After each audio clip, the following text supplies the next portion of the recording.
आप देख रहे हैं डायन हॉरर स्टोरी। तो चलिए आज की कहानी को शुरू करते हैं। रोहन की अभी नई नई ही शादी हुई थी। वह अपनी पत्नी के साथ गांव से शहर की ओर जा रहे थे। वह दोनों कार से ट्रेवल कर रहे थे। बारिश का मौसम था। रात भी काफी हो चुकी थी। मौसम काफी खराब था। आसमान में बिजलियां चमक रही थी। फिर काफी तेज हवा तूफान चलने लगता है और काफी तेज बारिश होने लगती है। रोहन को ड्राइविंग करने में काफी कठिनाई हो रही थी।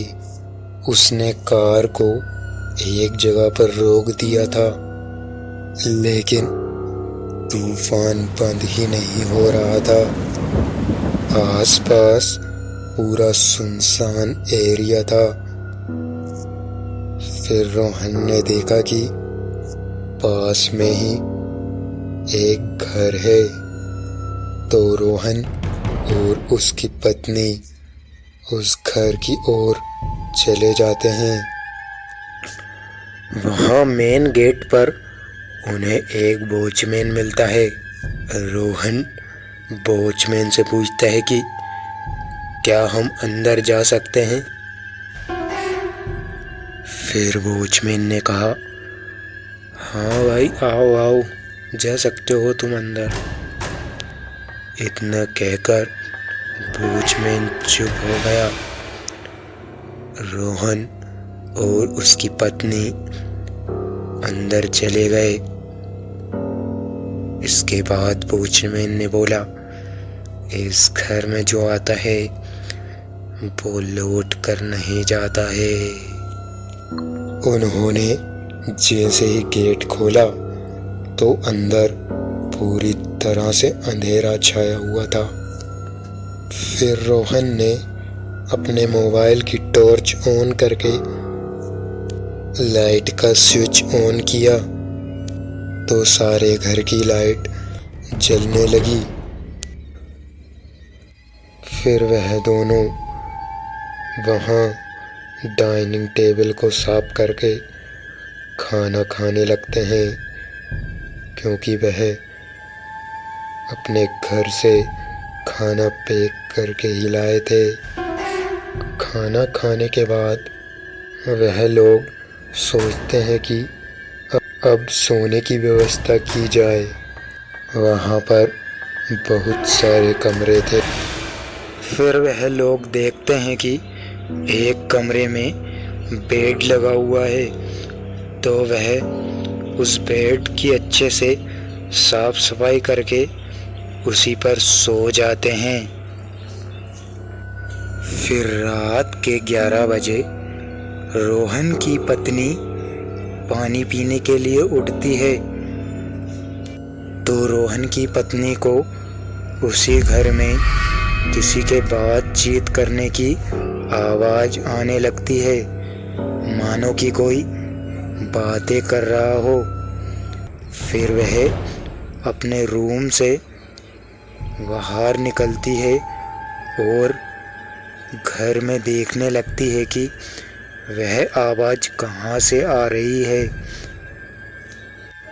फिर वह रूम में वापस चली जाती है और रोहन को जगा कर बोलती है, सुनो, मुझे कुछ आवाज़ें आ रही है।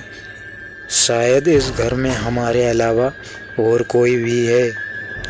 फिर रोहन बोलता है, अरे ये तुम्हारा वहम होगा, कोई नहीं है यहाँ हम दोनों के अलावा। फिर वह सो जाती है।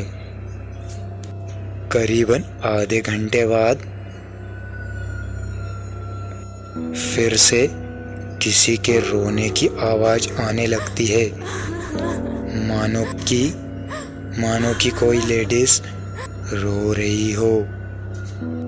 रोहन की पत्नी रोहन को जगाती है और बोलती है कि सुनो,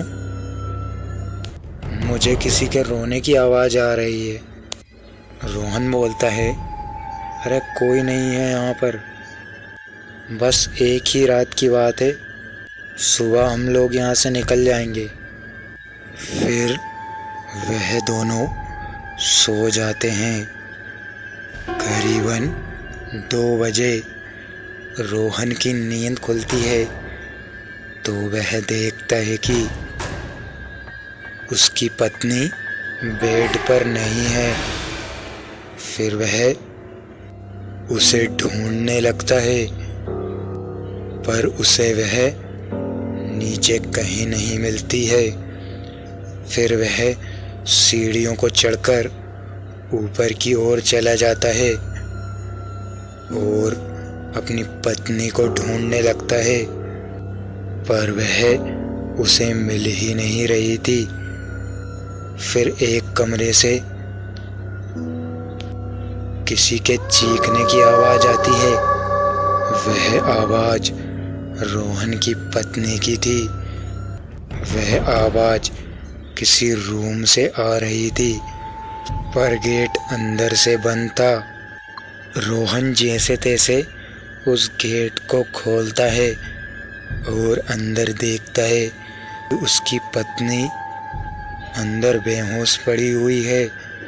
फिर वह उसे जैसे तैसे करके बेहोशी से जगाता है तो वह होश में आ जाती है।